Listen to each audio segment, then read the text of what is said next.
fire, the drugs, the gangs, all the stuff I've done that God knows about, that's forgiven me for, and I've got to let it all go and just give it up to Jesus. And that's something that I've never had before, is to be able to get rid of all the burdens of my life, and it meant a lot to be able to do that. And I've made a lot of Christian friends out of this, not just this, but before now, but since my Emmaus walk, I've met so many more people in the community that it's just awesome. Now I got a whole cell phone full of contacts to call when I need somebody to talk to. I don't have my dad, no, but I got 200 other Christian brothers and sisters that are right there. So, most of you know Bill Lau. He was the pastor I went back to that married me and Chelsea's mom. But when I started going back to UM, he was right there and took me in with open arms. He was a new pastor at the time, so it was cool, and I got a bond with him, and he became my neighbor. So I got to see him a lot. And, he was right there, kind of watering my growing seed the whole time, and it was kind of neat. And I was bummed when he left, but you guys got a good. Jeff Harper's a good guy too. So, but I miss Bill. Bill was a good guy. Another pastor that's in my life is Doug Baker. He's a pastor for Fort Jefferson United Methodist. He was the pastor on my Emmaus walk that really just pulled me out of despair and put me right in God's grace and the light, and it was amazing. And after being with him that weekend, I had to go and check out his church, so I did. I've been there ever since, but me and him are good friends. Just Monday night I was over there watching the Bengals game and Steelers game with him and his wife. And, it's something I never thought I would do. Is not only is he a pastor, he's a cop. He's a deputy sheriff. I'm an ex-criminal. I'm a gangbanger. I'm an ex-drug dealer. The newspaper I work for now is a newspaper I was in 100 times as a criminal. So it's a big turnaround. It's a 180, a total 180, not just with legal stuff, with my spiritual stuff. My entire life is a 180, and it couldn't be better. Even with some of the pitfalls I go through nowadays that are hard to deal with, being sober, being a dad, being a prison and Crime Stoppers and all the stuff I do, it's tough. It's not going to be easy, but I got all these Christian brothers and sisters, and I got the main man upstairs watching over me all day long. So it's amazing. Last year, I found out I had heart damage. So probably, they say within the next 10 years, I'll probably have a heart transplant or something to do with my heart. And that was a major setback in my life. I was scared. I heard the word heart. I also heard the word I had glaucoma too. So I have eye problems from all the drugging and all the stuff I've done in the fire. And the fire enlarged my heart, which all the drugs and all stuff since then damaged my heart. So now I have to live, walking on eggshells. Pretty much everything I do, I eat. Stress is there with my job regardless. But with the life I live now, I can always find a way to feel better about myself and feel better what's going on and give it to God. Because without that, I probably would have a heart attack pretty soon. So there's one more little setback, but you know what? I'm here, and that's all that really matters. Because I can get through a heart transplant if I needed it. I can get through this or that because I got plenty of people around me, and like I said, I got Jesus right there with me if the surgeon would need to do that. So April 19th of this year, I was on my way to cover a crash on 49 in Arcana and Bears Mill, and my heart stopped. I blacked out driving, and I went to an intersection of 571 and Arcana and Bears Mill. Probably if you saw it. And I don't remember any of it, but I was sideswiped by this big truck. Luckily, the boy was okay. He was an FM 16-year-old student. He was okay.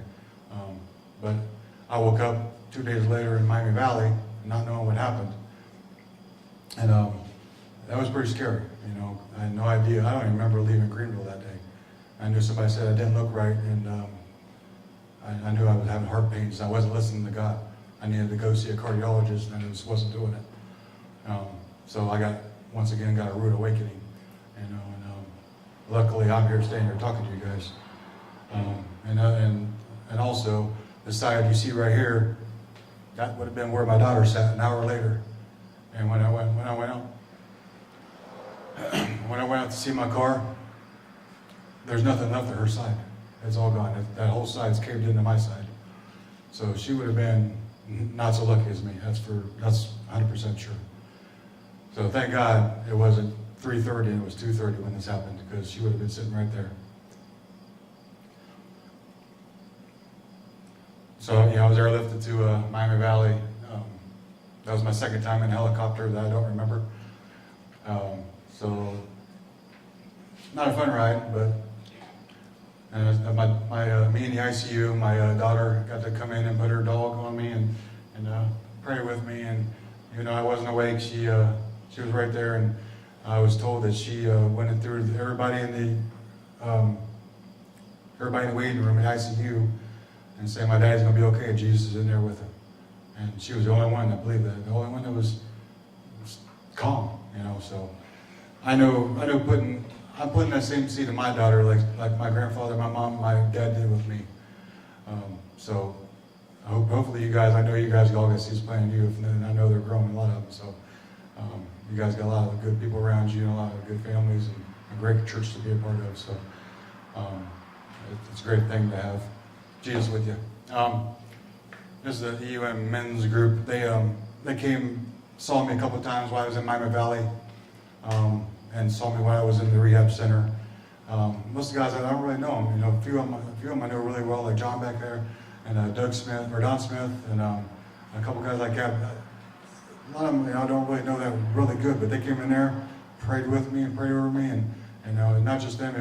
I got a thousand or so cards. I got thousands of Facebooks, messages, and it showed me that I'm doing something. I'm not just being the guy I used to be, where everybody couldn't stand me and then know I was a big bad drug dealer and all this stuff.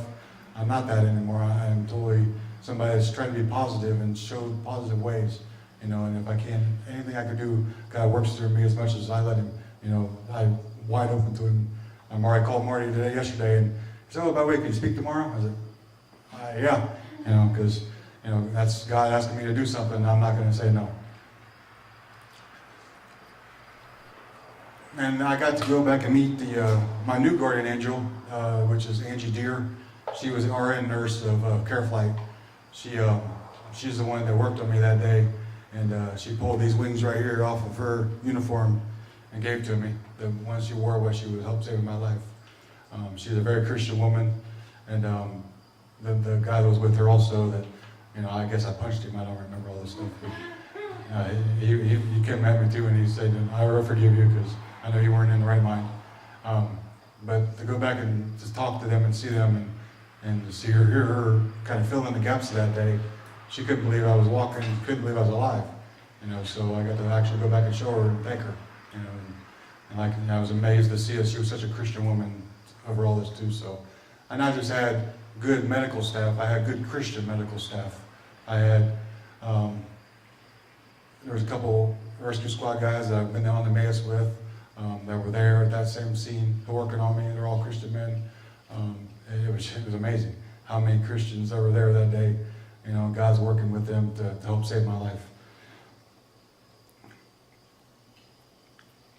So now I get to add a little bit more that I used to have to my talk, like with the crash, but I get to go around and talk to kids, like you guys in high schools, and and like I said, I'm part of Crime Stoppers. I'm the president of Crime Stoppers, and we're going to start doing presentations in the schools with some of that stuff with the detectives. So now I work with the detectives. I don't work against them because they, the drugs are really, really rampant in this community. I know a lot of you know that. They never went away. And there's more notice now than what they used to be. So it's really worries me because a lot of the people, not the same with you guys, a lot of people that are your guys' age are doing some of the stuff I did. Maybe not as hardcore as I did it, but they're gonna go down paths that I've been down. Maybe not the burns, maybe not this, but it's gonna be something. It's gonna be jail. And jail's nothing for somebody to be. If you ever see evil on earth, you go to prison. Because that's one place that I've never seen such not for caring for somebody else in my life. People just don't care about anybody. It's sad, you know, and thank God I never went back, and I never will. But I love to be able to at least plant a seed if I can. You know, give back to all the stuff that has been given to me, and give back to some of the kids that maybe need to hear something I've said. You know, maybe everything I said will make sense to you, or that you've experienced, but maybe one thing will. You know, so maybe you'll have something happen down the road where, hey, I remember what Clint said. We had a hit home right there.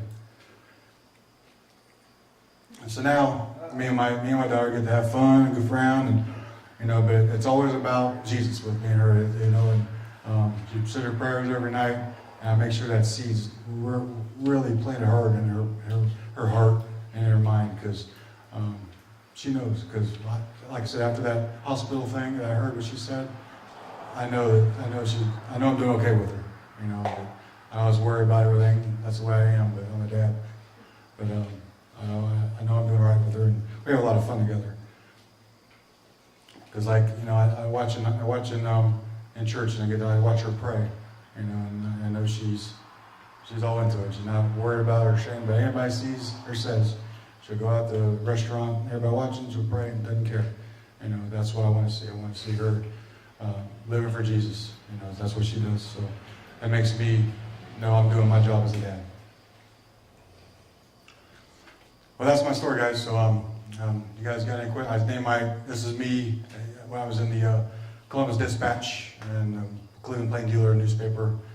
It's the things I had to wear after my scarring from my fire when I got out. It's kind of a creepy picture, but it kind of gets your attention. I call it Scarred for Life because I have that tattooed across my stomach. I did it when I wasn't doing such good in my life, but now it means something. You know, it definitely does mean something. I am scarred for my past for life, but the scars are not something I can hide anymore. It's something I show and just put on a table to help others, you know, try to avoid their scarring. So, you guys got anything?